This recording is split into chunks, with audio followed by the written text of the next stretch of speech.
Direct and indirect narration, प्रत्यक्ष और अप्रत्यक्ष कथन। डायरेक्ट का अर्थ होता है प्रत्यक्ष और इनडायरेक्ट का अर्थ होता है अप्रत्यक्ष, तथा नरेशन का अर्थ होता है वर्णन या कथन। इस प्रकार स्पष्ट है कि यदि वक्ता की कही हुई बात को ज्यों का त्यों व्यक्त किया जाए तो इसे डायरेक्ट नरेशन कहते हैं, परंतु यदि इसी बात को अपने शब्दों में व्यक्त किया जाए तो इसे इनडायरेक्ट नरेशन कहते हैं। इस प्रकार किसी कथन को हम दो प्रकार से व्यक्त कर सकते हैं, डायरेक्ट नरेशन में और इनडायरेक्ट नरेशन में। अब हम ध्यान दें कि डायरेक्ट नरेशन के दो भाग होते हैं, ए रिपोर्टिंग स्पीच या रिपोर्टिंग वर्ब अर्थात वक्ता और उससे संबंधित क्रिया, बी रिपोर्टेड स्पीच अर्थात वक्ता के द्वारा कही गई बात।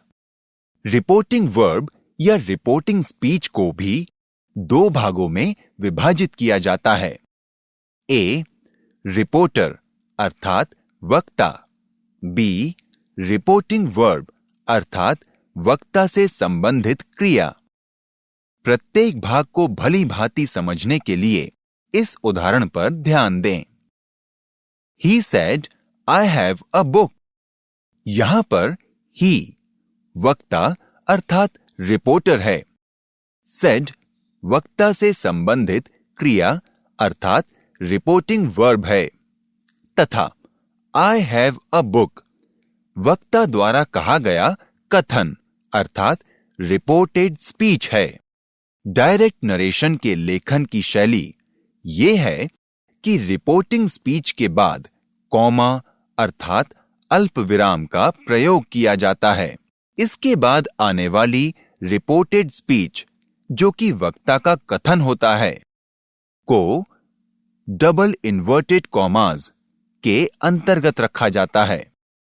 जब डायरेक्ट नरेशन को इनडायरेक्ट नरेशन में बदला जाता है तो इन समस्त कॉमास को हटा दिया जाता है तथा रिपोर्टिंग स्पीच और रिपोर्टेड स्पीच के कुछ शब्दों को आवश्यकता अनुसार बदला जाता है। इन शब्दों के परिवर्तन के कुछ नियम हैं। डायरेक्ट नरेशन को इनडायरेक्ट नरेशन में परिवर्तन के लिए उन नियमों की जानकारी अपरिहार्य है, अतः अब हम उन्हीं नियमों पर चर्चा करेंगे। डायरेक्ट से इनडायरेक्ट बनाने के सामान्य नियम। डायरेक्ट से इनडायरेक्ट बनाने के लिए निम्नलिखित सामान्य नियमों का पालन करना अत्यंत आवश्यक है। ए इनडायरेक्ट बनाते समय रिपोर्टिंग वर्ब्स के बाद वाले कॉमा तथा रिपोर्टेड स्पीच में लगे हुए इन्वर्टेड कॉमास हटा देते हैं। बी प्रायः रिपोर्टिंग वर्ब तथा रिपोर्टेड स्पीच के बीच कंजक्शन दैट का प्रयोग करते हैं। सी रिपोर्टिंग वर्ब के टेंस में कोई परिवर्तन नहीं करते हैं। डी रिपोर्टेड स्पीच का पहला वर्ड यदि कोई प्रॉपर नाउन है तो उसे अंग्रेजी के कैपिटल लेटर अर्थात अंग्रेजी के बड़े अक्षर में लिखते हैं। शेष सभी नाउन या प्रोनाउन आई को छोड़कर स्मॉल लेटर अर्थात अंग्रेजी के छोटे अक्षरों में परिवर्तित कर देते हैं। डायरेक्ट से इनडायरेक्ट बनाने के अन्य प्रमुख नियम। पहला, यदि रिपोर्टिंग वर्ब प्रेजेंट टेंस अर्थात वर्तमान काल या फ्यूचर टेंस अर्थात भविष्य काल में हो तो इनडायरेक्ट बनाते समय रिपोर्टेड स्पीच की क्रिया के टेंस में कोई परिवर्तन नहीं किया जाता। सिर्फ सामान्य नियमों का पालन करने से ही ऐसे वाक्यों का इनडायरेक्ट नरेशन बन जाता है। Example, Ravi says he is an honest worker अर्थात रवि कहता है कि वो एक ईमानदार कार्यकर्ता है। इसका इनडायरेक्ट होगा Ravi says that he is an honest worker. यहां पर रिपोर्टिंग वर्ब अर्थात सेज प्रेजेंट इंडेफिनेट टेंस में है, इसलिए रिपोर्टेड स्पीच की क्रिया इज के टेंस में कोई परिवर्तन नहीं किया गया है। चूंकि रिपोर्टेड स्पीच का पहला शब्द ही प्रॉपर नाउन नहीं है, इसलिए इनडायरेक्ट नरेशन में दैट लगाने के बाद उसे स्मॉल लेटर से लिखा गया है। Example 2, Mohan will say the sun is red, अर्थात मोहन कहेगा सूरज लाल है। इसका इनडायरेक्ट होगा Mohan will say that the sun is red. यहां पर रिपोर्टिंग वर्ब अर्थात विल फ्यूचर इंडेफिनेट टेंस में है, इसलिए रिपोर्टेड स्पीच की क्रिया इज के टेंस में कोई परिवर्तन नहीं किया गया है। किंतु रिपोर्टेड स्पीच का पहला शब्द प्रॉपर नाउन नहीं है, इसलिए इनडायरेक्ट नरेशन में स्मॉल लेटर से लिखा गया है। अब कुछ और उदाहरणों को समझें। Example 3, Rohit has told me he wants to go abroad, अर्थात रोहित ने मुझे बताया है वो विदेश जाना चाहता है। इसका इनडायरेक्ट होगा Rohit has told me that he wants to go abroad. Example 4, Sudha will say she is going to her native place, अर्थात सुधा कहेगी वो अपनी मातृभूमि पर जा रही है। इसका इनडायरेक्ट होगा Sudha will say that she is going to her native place. Example 5, Mohit says he intends to go to his village, अर्थात मोहित कहता है वो अपने गांव जाना चाहता है। इसका इनडायरेक्ट होगा Mohit says that he intends to go to his village. इन वाक्यों से हमने जाना कि कुछ की रिपोर्टिंग वर्ब को बदल दिया जाता है। इनके बदलने के नियम क्या हैं, अब इस पर विचार करते हैं। नियम पहला, यदि रिपोर्टिंग वर्ब के बाद कोई ऑब्जेक्ट अर्थात कर्म आया हो तो ऐसी दशा में से को टेल में तथा सेज को टेल्स में और सेड को टोल्ड में बदल देते हैं। सर्वप्रथम यहां ये पुनः स्मरण करा दें कि डायरेक्ट और इनडायरेक्ट नरेशन में वाक्य के मुख्य दो भाग होते हैं। प्रथम भाग को रिपोर्टिंग वर्ब या रिपोर्टिंग स्पीच तथा दूसरे भाग को रिपोर्टेड स्पीच कहते हैं। डायरेक्ट नरेशन को इनडायरेक्ट में परिवर्तित करते समय वाक्य के दूसरे भाग अर्थात रिपोर्टेड स्पीच में ही होते हैं और अधिकांश नियम उसी भाग में परिवर्तन से संबंधित हैं। ये परिवर्तन पर्सन और टेंस अर्थात व्यक्ति और काल के होते हैं। ध्यान रखना है कि रिपोर्टिंग वर्ब के पर्सन और टेंस नहीं बदलते हैं, उसकी कुछ क्रियाओं के शब्द परिवर्तित होते हैं, वो भी प्रायः तब जब क्रिया अर्थात वर्ब के बाद कोई ऑब्जेक्ट अर्थात कर्म होता है। टेंस और पर्सन तो केवल रिपोर्टेड स्पीच के बदले जाते हैं।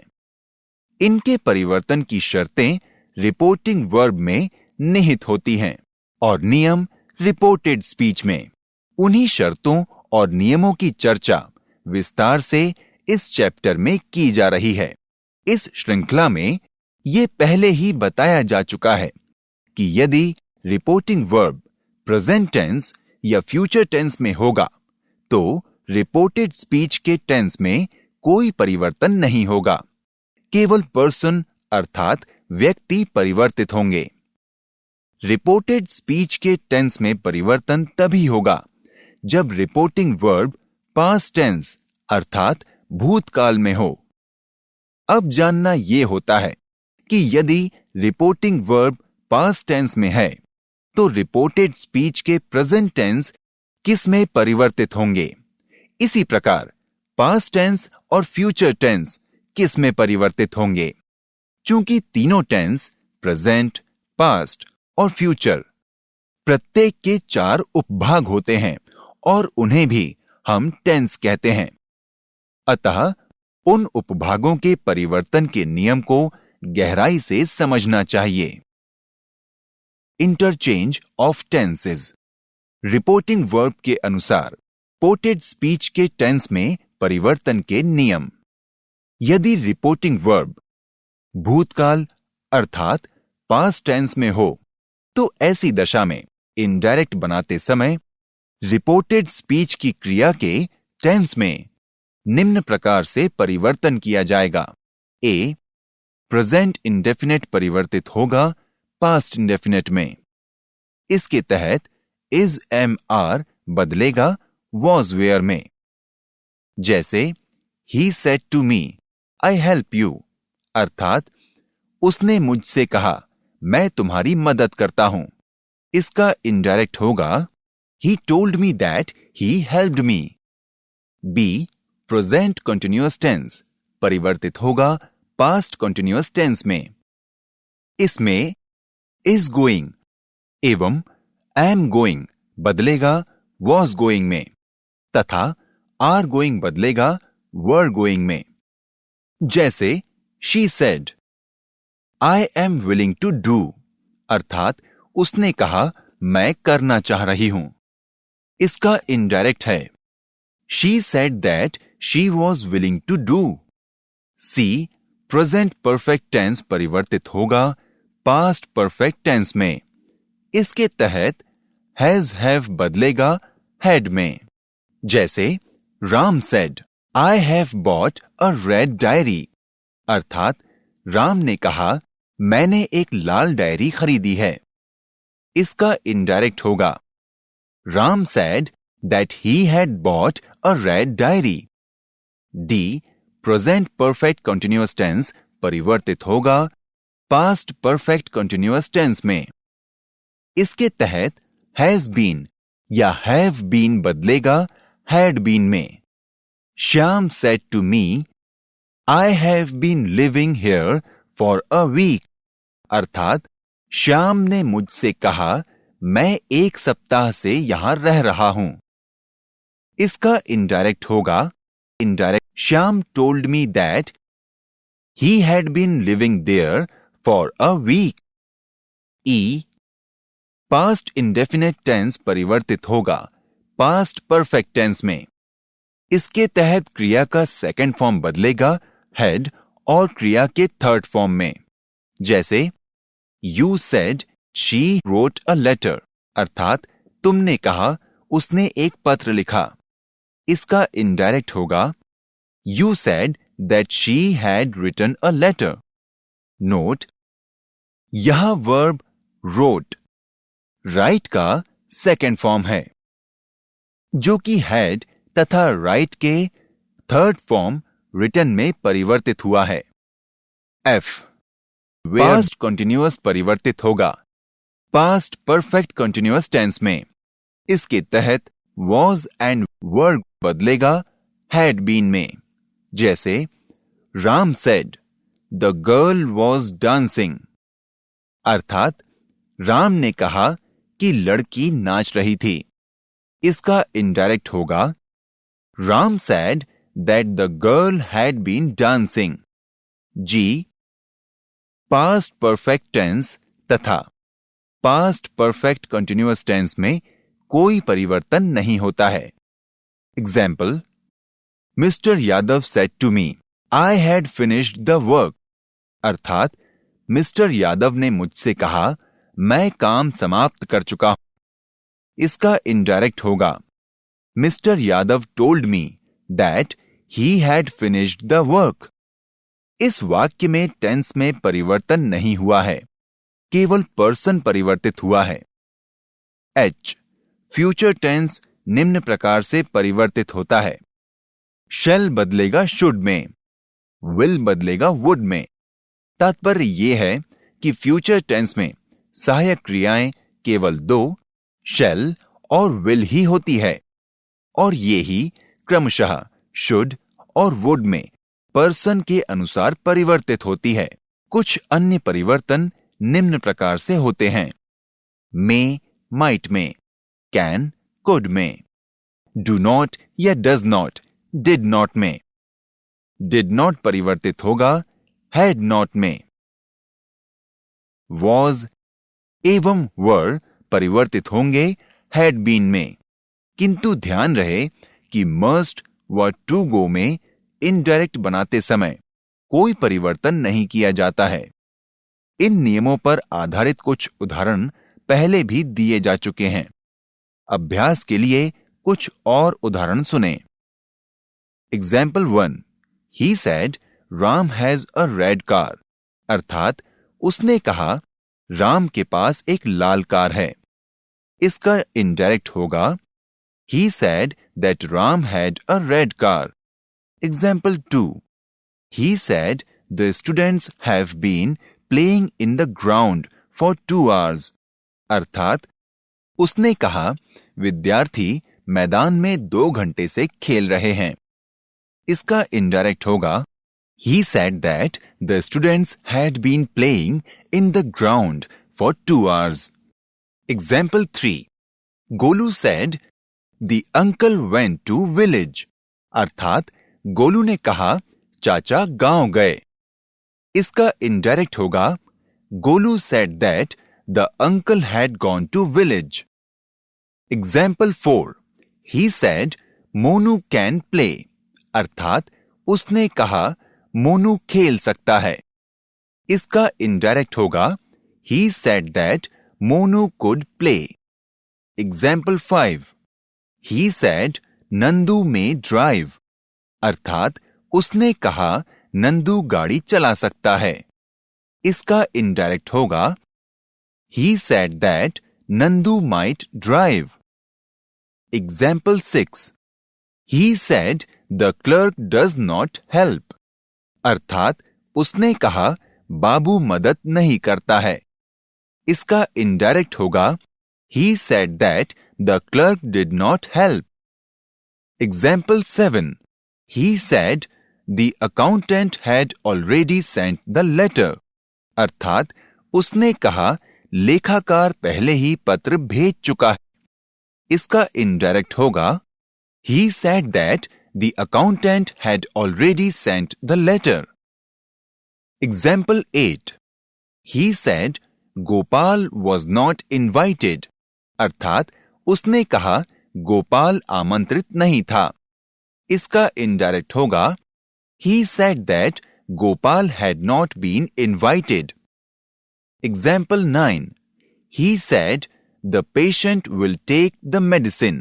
अर्थात उसने कहा मरीज दवा लेगा। इसका इनडायरेक्ट होगा he said that the patient would take the medicine. Example 10, he said Mohini must pay bill. अर्थात उसने कहा मोहिनी को बिल चुकाना चाहिए। इसका इनडायरेक्ट होगा he said that Mohini must pay bill. Exception, अपवाद। यदि रिपोर्टेड स्पीच के वाक्य से सदैव सत्य रहने वाली बात या आदत का भाव प्रकट हो तो ऐसी दशा में इनडायरेक्ट बनाते समय उसकी क्रिया के टेंस में कोई परिवर्तन नहीं किया जाता है। जैसे example 1, he said 2 and 2 make 4. अर्थात उसने कहा 2 और 2 4 बनाते हैं। इसका इनडायरेक्ट होगा he said that 2 and 2 make 4. Example 2, he said the sun sets in the west. अर्थात उसने कहा सूर्य पश्चिम में डूबता है। इसका इनडायरेक्ट होगा he said that the sun sets in the west. Example 3, he said stars shine at night. अर्थात उसने कहा तारे रात में चमकते हैं।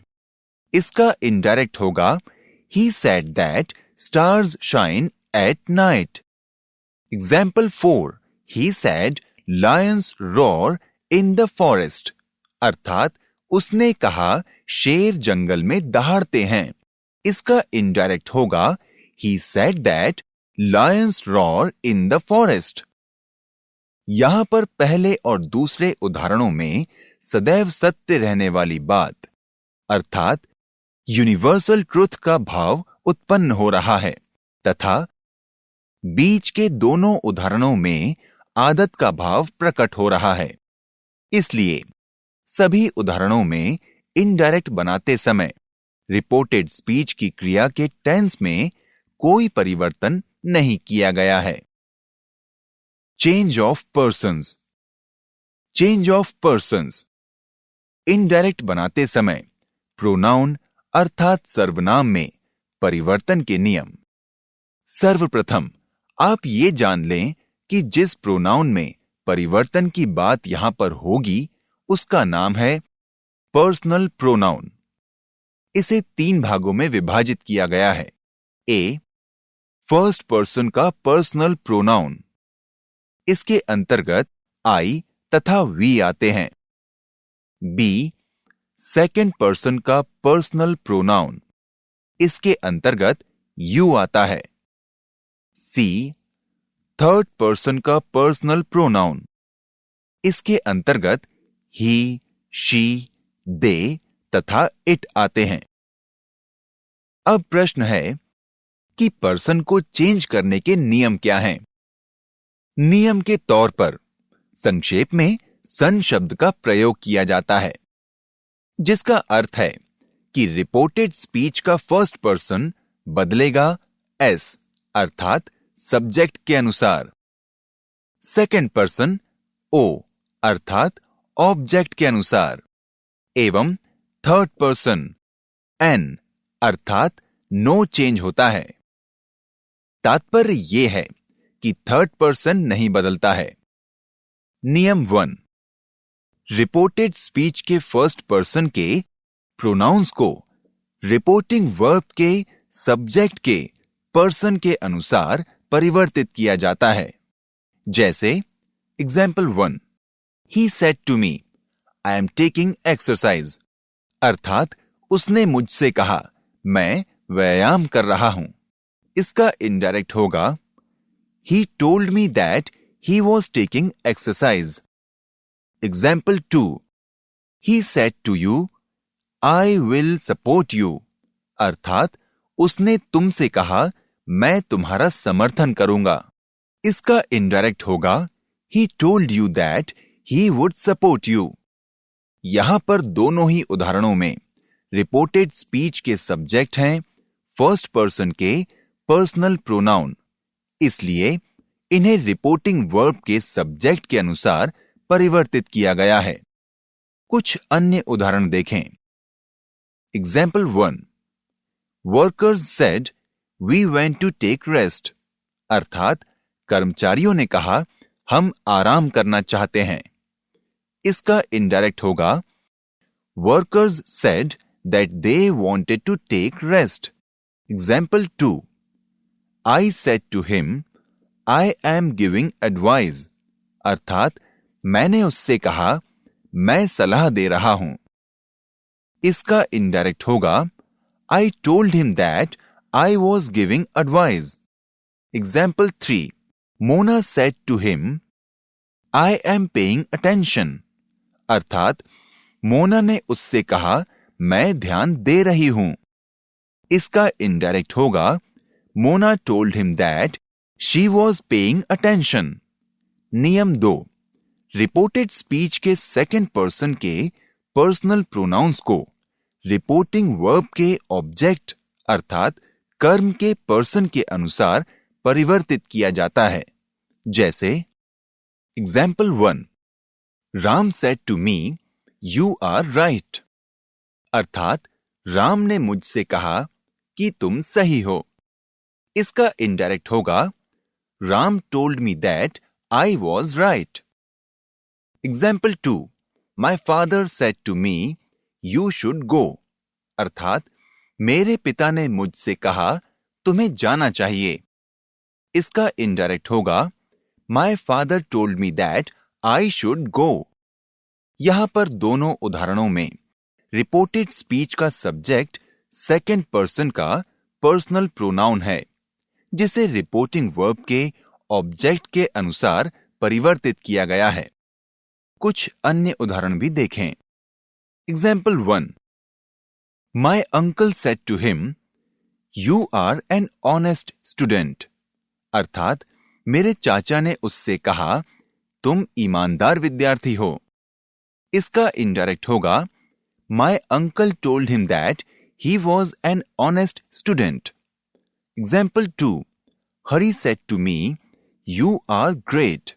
अर्थात हरी ने मुझसे कहा, तुम महान हो। इसका इनडायरेक्ट होगा, Hari told me that I was great. Example 3, he said to Gagan, you should pay the bill. अर्थात उसने गगन से कहा, तुम्हें बिल चुकाना चाहिए। इसका इनडायरेक्ट होगा, he told Gagan that he should pay the bill. File 7, नियम 3, रिपोर्टेड स्पीच के थर्ड पर्सन के पर्सनल प्रोनाउन में इनडायरेक्ट बनाते समय कोई परिवर्तन नहीं किया जाता है। जैसे example 1, the principal said he is a careless peon. अर्थात प्रधानाचार्य ने कहा, वो एक लापरवाह चपरासी है। इसका इनडायरेक्ट होगा, the principal said that he was a careless peon. Example 2, the doctor said she will be soon cured of fever. अर्थात डॉक्टर ने कहा, उसका बुखार जल्द ही ठीक हो जाएगा। इसका इनडायरेक्ट होगा, the doctor said that she would be soon cured of fever. यहां पर दोनों उदाहरणों में रिपोर्टेड स्पीच का सब्जेक्ट थर्ड पर्सन के पर्सनल प्रोनाउन है, इसलिए इनडायरेक्ट बनाते समय उनमें कोई परिवर्तन नहीं किया गया है। नोट, इस बात का हमेशा ध्यान रखें कि पर्सन के साथ ही साथ जेंडर अर्थात लिंग में भी परिवर्तन हो जाता है। जैसे he said to my mother, you are a bold lady. अर्थात उसने मेरी मां से कहा, तुम एक साहसी महिला हो। इसका इनडायरेक्ट होगा, he told my mother that she was a bold lady. Direct से इनडायरेक्ट बनाते समय निकटता प्रदर्शित करने वाले कुछ शब्दों को परिवर्तित करके उनके स्थान पर दूरी प्रदर्शित करने वाले शब्दों का प्रयोग किया जाता है। ऐसे मुख्य शब्द व उनके परिवर्तित रूप इस प्रकार हैं। शब्द नाउ परिवर्तित होगा देन में। इसी प्रकार दिस दैट में, दीज दोज में, हेयर देयर में, कम गो में, अगो बिफोर में, टुडे दैट डे में, टुमारो द नेक्स्ट डे में, यस्टरडे द प्रीवियस डे में, last night the night before में, next day the following day में, टुनाइट दैट नाइट में। इन नियमों से संबंधित कुछ महत्वपूर्ण उदाहरण देखें। Example, he said I want to go now. अर्थात उसने कहा, मैं अब जाना चाहता हूं। इसका इनडायरेक्ट होगा, he said that he wanted to go then. Example, he said this is not very easy. अर्थात उसने कहा, यह बहुत आसान नहीं है। इसका इनडायरेक्ट होगा, he said that was not very easy. यहां पर पहले उदाहरण में नियमानुसार नाउ को देन में परिवर्तित किया गया है तथा दूसरे उदाहरण में दिस के स्थान पर दैट का प्रयोग किया गया है। ऐसे ही कुछ और उदाहरण सुने। Example, he said I will join today. अर्थात उसने कहा, मैं आज ज्वाइन करूंगा। इसका इनडायरेक्ट होगा, he said that he would join that day. Example, he said she is here. अर्थात उसने कहा, वो यहां है। इसका इनडायरेक्ट होगा, he said that she was there. Example, he said I will take medicine, अर्थात उसने कहा मैं दवाई लूंगा। इसका इनडायरेक्ट होगा He said that he would take medicine. Example, he said I sent a letter, अर्थात उसने कहा मैंने एक पत्र भेजा। इसका इनडायरेक्ट होगा He said that he had sent a letter. Example, he said I came yesterday, अर्थात उसने कहा मैं कल आया। इसका इनडायरेक्ट होगा He said that he had come the previous day. Note, यदि डायरेक्ट नरेशन में किसी ऐसी वस्तु, स्थान या समय का आभास हो जो कहने वाले के सामने मौके पर उपस्थित हो, तो ऐसी दशा में इनडायरेक्ट बनाते समय दिस, हेयर और नाउ में कोई परिवर्तन नहीं किया जाता है। जैसे example, He said this is the temple where I had worshipped, अर्थात उसने कहा ये वही मंदिर है जहां मैंने पूजा की थी। इसका इनडायरेक्ट होगा He said that this was the temple where he had worshipped. Example, the traveler said, Here I stopped for half an hour. अर्थात यात्री ने कहा मैं यहां आधे घंटे के लिए ठहरा। इसका इनडायरेक्ट होगा The traveler said that here he had stopped for half an hour. Interrogative sentence. Interrogative sentence को इनडायरेक्ट बनाने के नियम। इंटरोगेटिव सेंटेंस अर्थात प्रश्नवाचक वाक्यों को इनडायरेक्ट में बदलने के लिए निम्नलिखित नियमों की जानकारी अपेक्षित है। पहला, रिपोर्टिंग वर्ब सेड या टोल्ड को आस्क्ड में परिवर्तित करते हैं। दूसरा, इन वाक्यों में कंजक्शन दैट का प्रयोग नहीं किया जाता है। तीसरा, ऐसे वाक्यों को इनडायरेक्ट बनाते समय प्रश्नवाचक चिन्ह का प्रयोग नहीं किया जाता।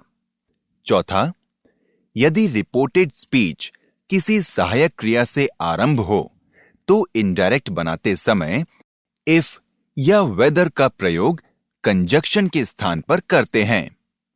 पांचवा, वर्ब और प्रोनाउन संबंधी किसी भी नियम का पालन पूर्व में बताए गए तरीके से करेंगे। अब हम ऊपर बताए गए नियमों पर आधारित कुछ उदाहरण सुनेंगे। Example 1, Mohan said to Sohan, are you writing an essay? अर्थात मोहन ने सोहन से कहा क्या तुम निबंध लिख रहे हो? इसका इनडायरेक्ट होगा Mohan asked Sohan if he was writing an essay. Example 2, My brother said to me, Can you send a letter? अर्थात मेरे भाई ने मुझसे कहा क्या तुम एक पत्र भेज सकते हो? इसका इनडायरेक्ट होगा My brother asked me if I could send a letter. यहां पर दोनों ही उदाहरणों में रिपोर्टेड स्पीच के अंत में डायरेक्ट नरेशन में क्वेश्चन मार्क अर्थात प्रश्न सूचक चिन्ह लगा हुआ है।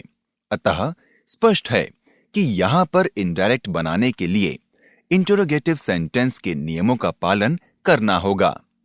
यही कारण है कि दोनों ही उदाहरणों में रिपोर्टिंग वर्ब सेड टू को आस्क्ड में बदला गया है और रिपोर्टिंग वर्ब और रिपोर्टेड स्पीच के बीच में इफ का प्रयोग किया गया है तथा रिपोर्टिंग वर्ब के पास्ट टेंस में होने के कारण रिपोर्टेड स्पीच की क्रिया को भी पास्ट टेंस में परिवर्तित किया गया है और दोनों ही वाक्यों में रिपोर्टेड स्पीच के सब्जेक्ट्स के सेकंड पर्सन में होने के कारण उन्हें रिपोर्टिंग वर्ब के ऑब्जेक्ट अर्थात कर्म के अनुसार परिवर्तित किया गया है।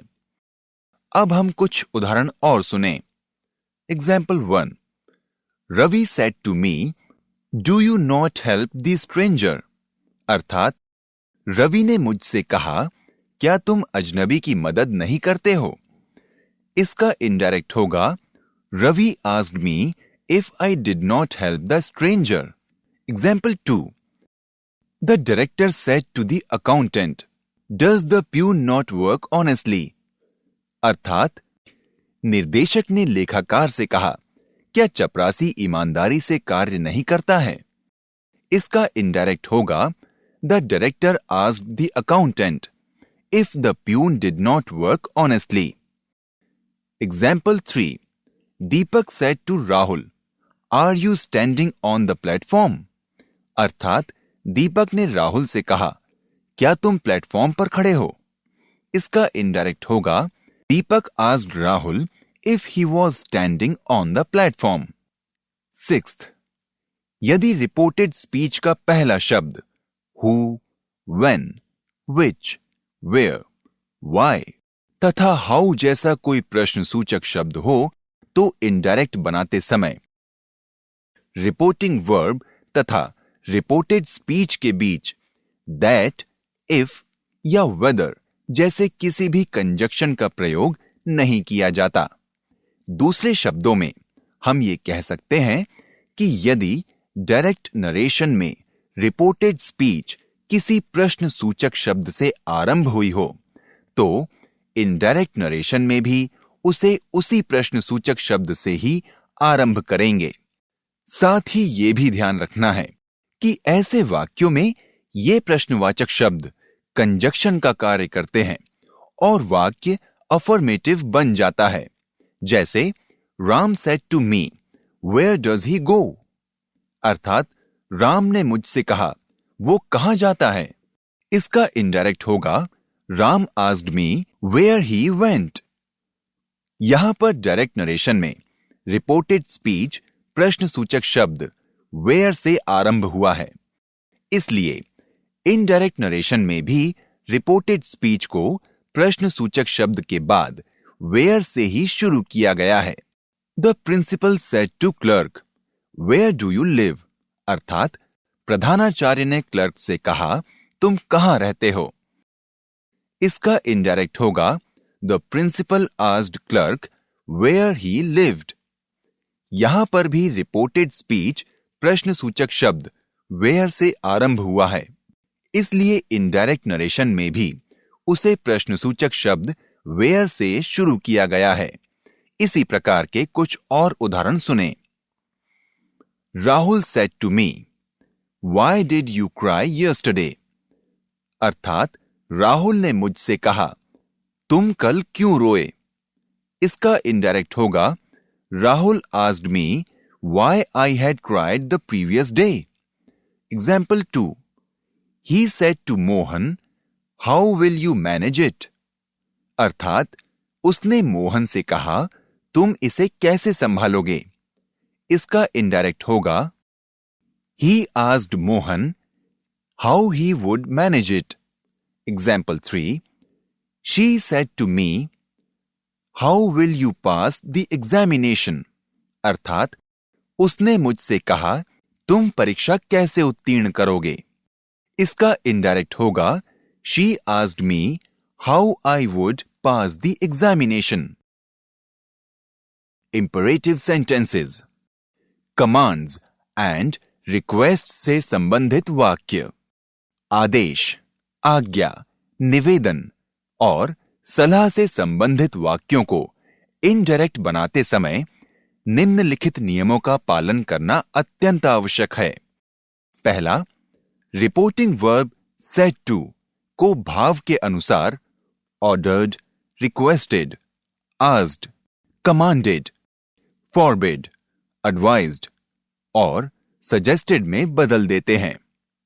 दूसरा, inverted comma को to में परिवर्तित कर देते हैं. to लगने पर रिपोर्टेड स्पीच के टेंस में कोई परिवर्तन नहीं होता.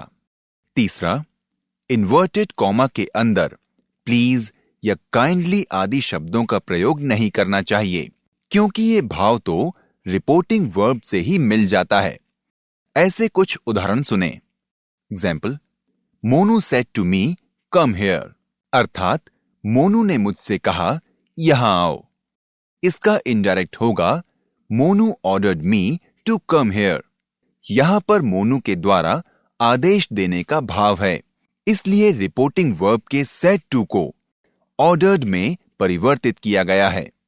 और इन्वर्टेड कॉमा को टू में बदलने के बाद रिपोर्टेड स्पीच की क्रिया के टेंस में कोई परिवर्तन नहीं किया गया। Example 2, I said to my friend, please give me more notes. अर्थात मैंने अपने मित्र से कहा, कृपया मुझे और नोट्स दे दो। इसका इनडायरेक्ट होगा, I requested my friend to give me more notes. Example 3, I said to my sister, go and bring a cup of tea. अर्थात मैंने अपनी बहन से कहा, जाओ और एक कप चाय लाओ। इसका इनडायरेक्ट होगा, I ordered my sister to go and bring a cup of tea. Example 4, Father said to his son, work hard. अर्थात पिता ने अपने पुत्र से कहा, कठिन परिश्रम करो। इसका इनडायरेक्ट होगा, Father asked his son to work hard. Example 5, He said to Suresh, get out. अर्थात उसने सुरेश से कहा, बाहर जाओ।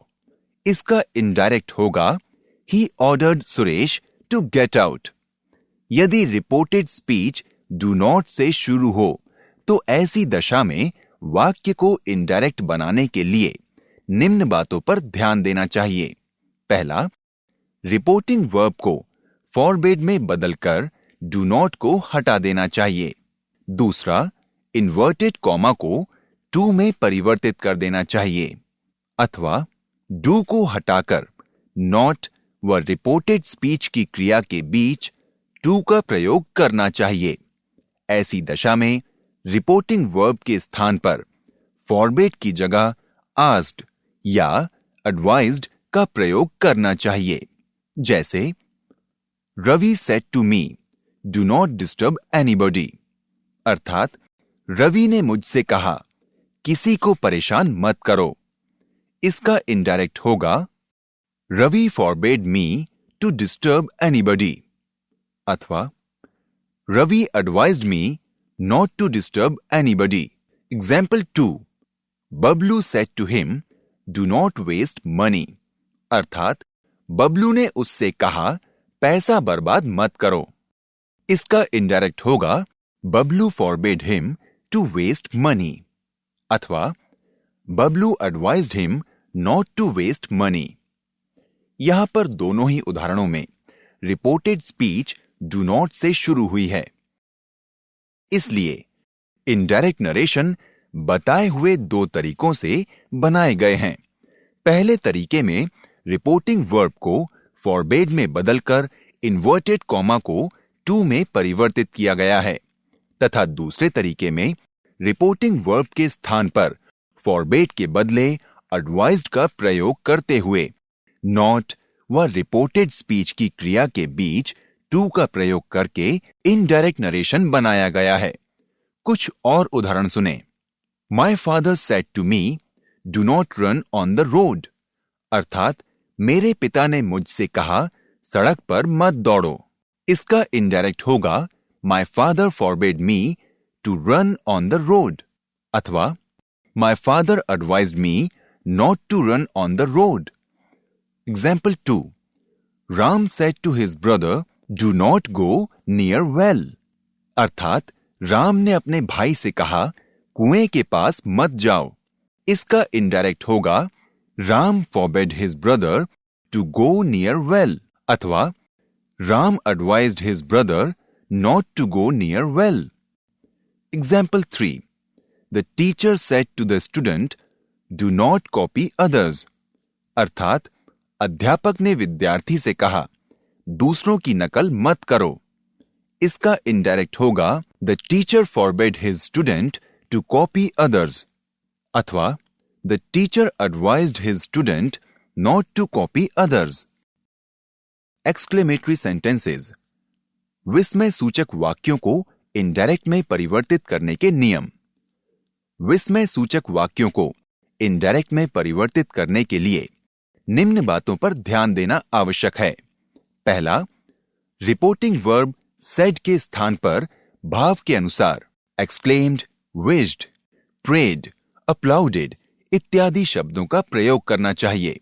दूसरा, इन्वर्टेड कॉमा को दैट में परिवर्तित कर देना चाहिए। तीसरा, इंटरजेक्शन विस्मयादि बोधक शब्द हटा देने चाहिए। चौथा, भाव के अनुसार with Joy, with sorrow, with surprise इत्यादि का प्रयोग करना चाहिए। पांचवा, एक्सक्लेमेटरी सेंटेंस अर्थात विस्मय सूचक वाक्य में यदि व्हाट या हाउ जैसे शब्दों का प्रयोग हुआ हो तो ऐसी दशा में इनके स्थान पर वेरी मच या ग्रेट का प्रयोग करना चाहिए। विस्मय सूचक शब्दों का भाव समझने के लिए इन्हें ध्यान में रखें। ए, अलास और आ से ग्रीफ अर्थात दुख का भाव मिलता है। बी, ब्रावो से अपलाउडेड अर्थात प्रशंसा का भाव मिलता है। सी, हुर्रा और हा से जॉय अर्थात खुशी का भाव मिलता है। डी, व्हाट और ओ से सरप्राइज अर्थात आश्चर्य का भाव मिलता है। अब इन नियमों पर आधारित कुछ उदाहरण देखते हैं। Example 1, he said, I M ruined अर्थात उसने कहा, उफ, मैं बर्बाद हो गया। इसका इनडायरेक्ट होगा, he exclaimed with sorrow that he was ruined. यहां पर रिपोर्टेड स्पीच में शब्द के प्रयोग से दुख का भाव मिल रहा है, इसलिए इनडायरेक्ट नरेशन में रिपोर्टिंग वर्ब सेड को एक्सक्लेम्ड विद सॉरो में परिवर्तित किया गया है और इन्वर्टेड कॉमा को दैट में बदलकर विस्मय सूचक शब्द को हटा दिया गया है। Example 2, he said, what a lucky I am अर्थात उसने कहा, मैं कितना भाग्यशाली हूं। इसका इनडायरेक्ट होगा, he exclaimed with surprise that he was a great lucky. यहां पर रिपोर्टेड स्पीच के अर्थ से आश्चर्य का भाव मिल रहा है, इसलिए इनडायरेक्ट नरेशन में रिपोर्टिंग वर्ब के सेड को एक्सक्लेम्ड विद सरप्राइज में परिवर्तित किया गया है। चूंकि वाक्य में व्हाट शब्द आया है, इसलिए नियमानुसार उसके भाव की पूर्ति हेतु ग्रेट शब्द का प्रयोग हुआ है। Example 3, he said, he is seriously injured अर्थात उसने कहा, ओह, वो गंभीर रूप से घायल है। इसका इनडायरेक्ट होगा, he exclaimed with sorrow that he was seriously injured. Example 4, he said, hurrah, I have succeeded in the final test अर्थात उसने कहा, हुर्रे, मैंने निर्णायक परीक्षा उत्तीर्ण कर ली। इसका इनडायरेक्ट होगा, he exclaimed with joy that he had succeeded in the final test. Example 5, the boy said, I have lost my mother अर्थात लड़के ने कहा, ओफ, मैंने अपनी मां को खो दिया है। इसका इनडायरेक्ट होगा, the boy exclaimed with sorrow that he had lost his mother. Example 6, my brother said, what a lazy he is अर्थात मेरे भाई ने कहा, वो कितना आलसी है। इसका इनडायरेक्ट होगा, my brother exclaimed with surprise that he was a great lazy. Example 7, my officer said, what a joke it is अर्थात मेरे अधिकारी ने कहा, क्या चुटकुला है ये। इसका इनडायरेक्ट होगा, my officer exclaimed with surprise that it was a great joke.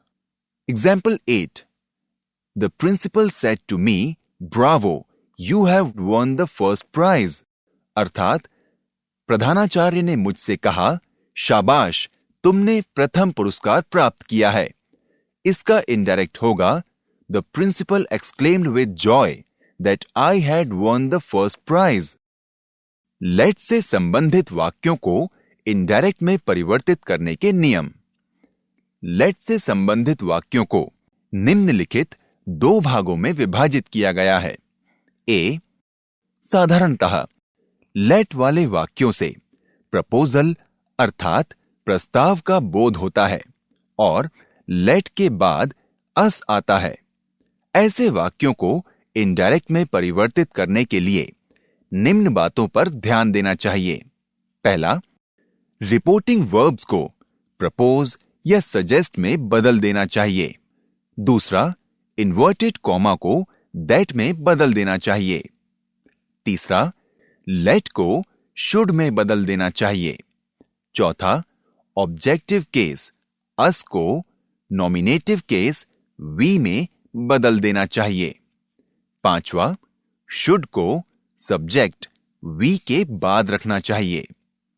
अब इन नियमों पर आधारित कुछ ऐसे उदाहरण सुने। He said to me, let us go for a stroll। अर्थात उसने मुझसे कहा, चलो हम टहलने चलते हैं। इसका इनडायरेक्ट होगा, He proposed me that we should go for a stroll। यहां पर रिपोर्टेड स्पीच से भाव मिलता है कि हम लोगों को घूमने चलना चाहिए।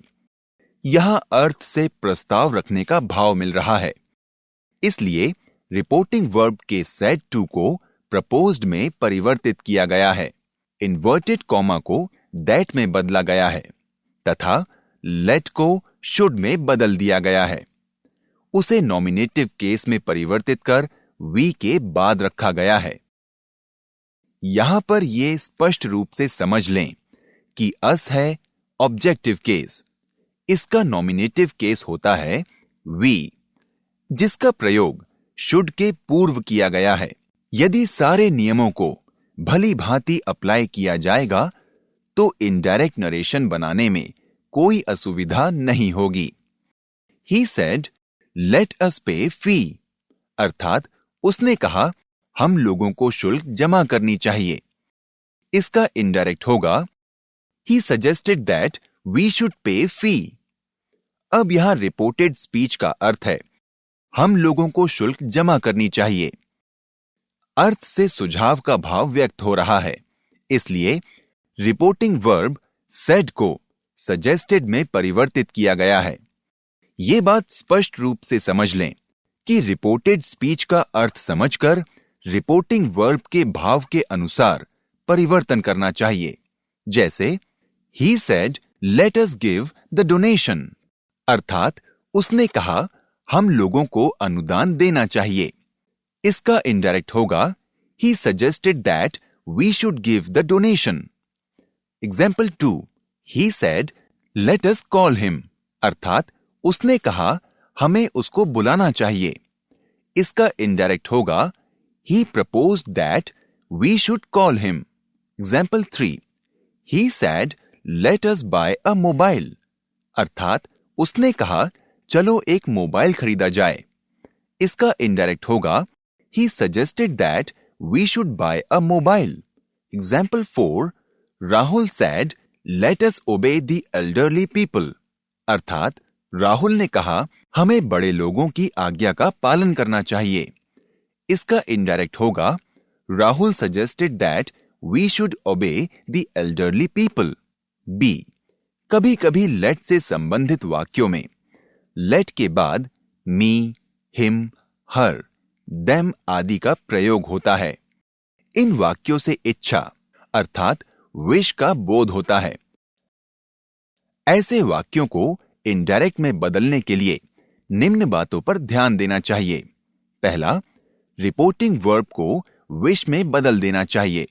दूसरा, इन्वर्टेड कॉमा को दैट में बदल देना चाहिए। तीसरा, लेट को शुड में बदल देना चाहिए। चौथा, ऑब्जेक्टिव केस को नॉमिनेटिव केस में बदलकर उसे शुड से पहले रखना चाहिए। अब इन नियमों पर आधारित कुछ उदाहरण सुनते हैं। Example 1, the traveller said, let me go. अर्थात यात्री ने कहा, मुझे जाने दो। इसका इनडायरेक्ट होगा, traveller wished that he should go. यहां पर रिपोर्टेड स्पीच का अर्थ है, मुझे जाने दो। अर्थात यहां पर जाने की इच्छा व्यक्त करने का भाव है, इसलिए इनडायरेक्ट बनाते समय रिपोर्टिंग वर्ब सेड को विश्ड में परिवर्तित किया गया है, इन्वर्टेड कॉमा को दैट में तथा लेट को शुड में बदलकर उसे नॉमिनेटिव केस में परिवर्तित ही के बाद रखा गया है। Example 2, the player said let me play in the ground, अर्थात खिलाड़ी ने कहा मुझे मैदान में खेलने दीजिए। इसका इनडायरेक्ट होगा the player wished that he should play in the ground. Example 3, mother said let me worship in the temple, अर्थात मां ने कहा मुझे मंदिर में पूजा करने दीजिए। इसका इनडायरेक्ट होगा mother wished that she should worship in the temple.